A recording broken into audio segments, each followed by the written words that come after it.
Hi, it's Janine with Slow Happy Vintage, back with another video.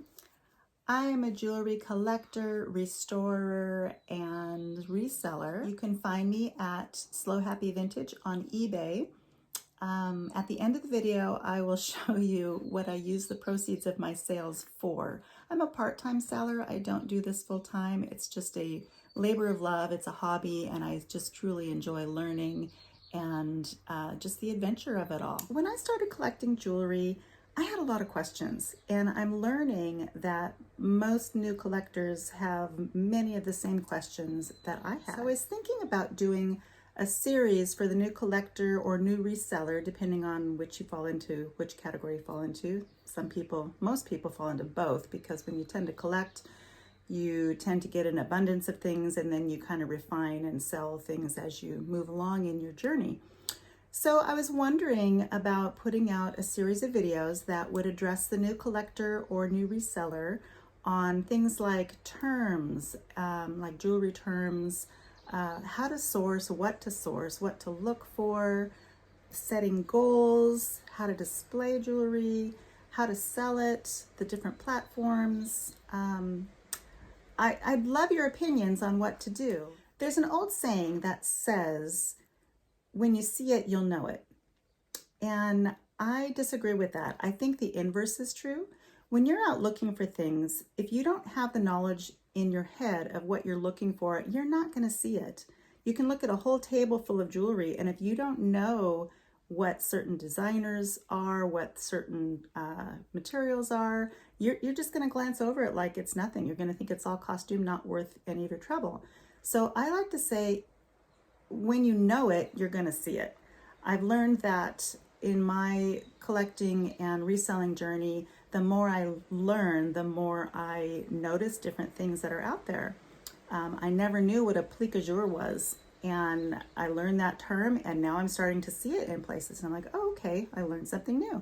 So I'm going to encourage you to learn as much as you can, whether it be from videos like mine and other people's, or another really good thing to do is to visit antique stores. Look for the types of jewelry that you're interested in. Hold it, feel it, get a good feeling for the quality, the construction, the materials. The only way you're going to be able to spot things is to be able to recognize them. I'm going to show you on my table a group of jewelry, and it kind of drive home the when you know it, you'll see it sort of thing, versus when you see it, you'll know it.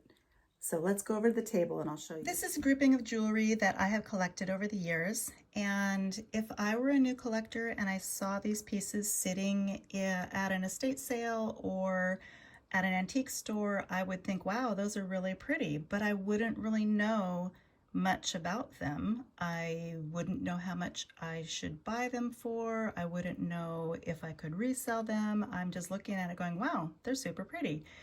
So the more you know, the more you know. And the more you know, the more you see things that you wouldn't have seen before. So looking at these items, can you pick out the most valuable? I'm going to go over them one by one and talk a little bit about them and let you know which is the most valuable. This one I have learned is an amber ring with a low carat gold setting. Very lovely. These are real gemstones, but it's a modern piece because you notice it's got a lobster clasp. That's one thing you want to look for to let you know how old a piece is. These are statement earrings. They are not marked. They're lovely. They're well constructed.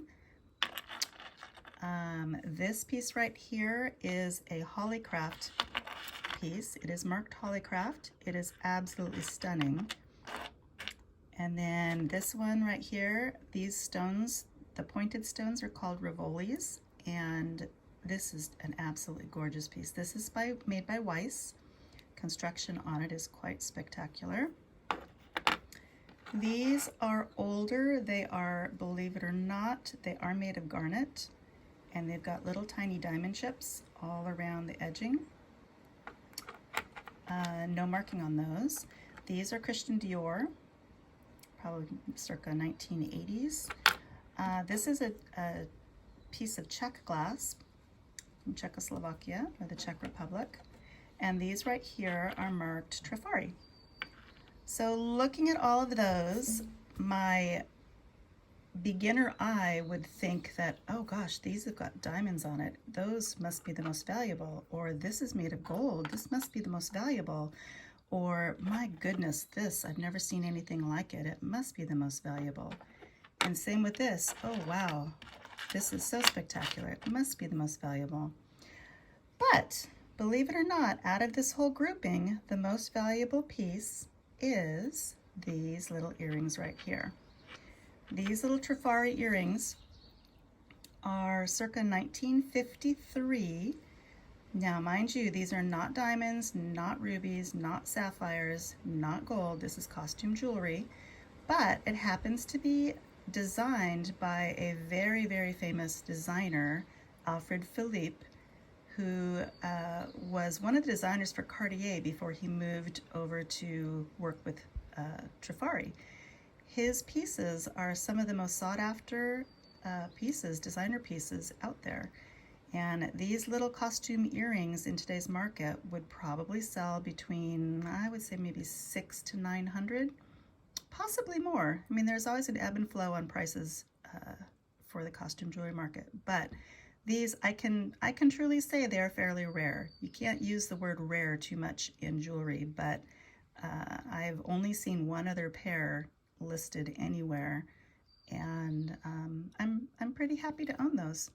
So would you have guessed it?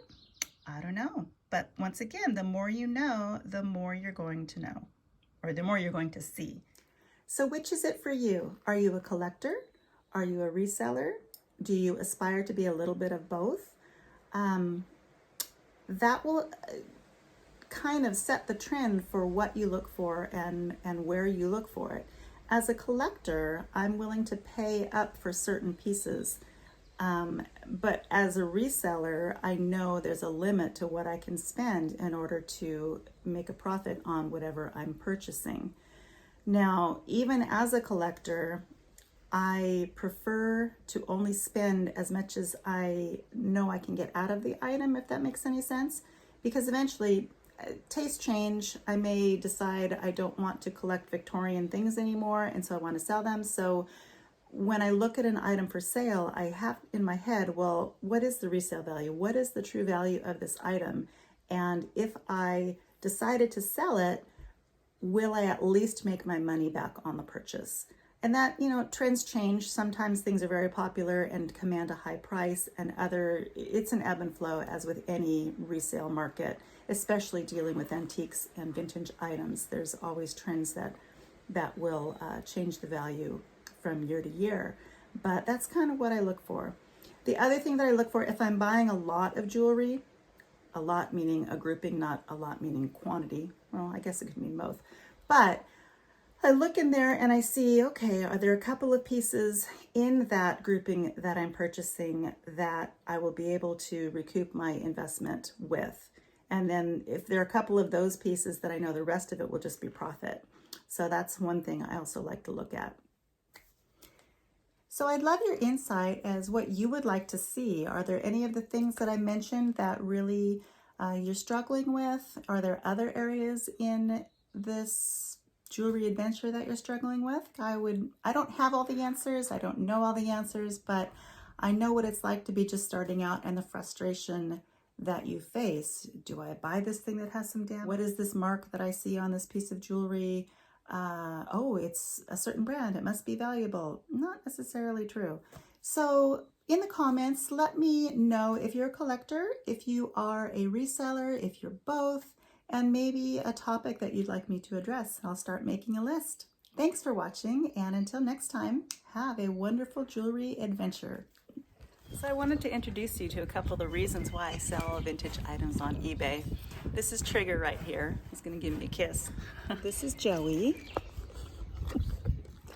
And then I've got Tubby Tubkins over there, if you can see him. Tubby is a rescue, and I do have a couple of rescue dogs as well that I support with my earnings from eBay.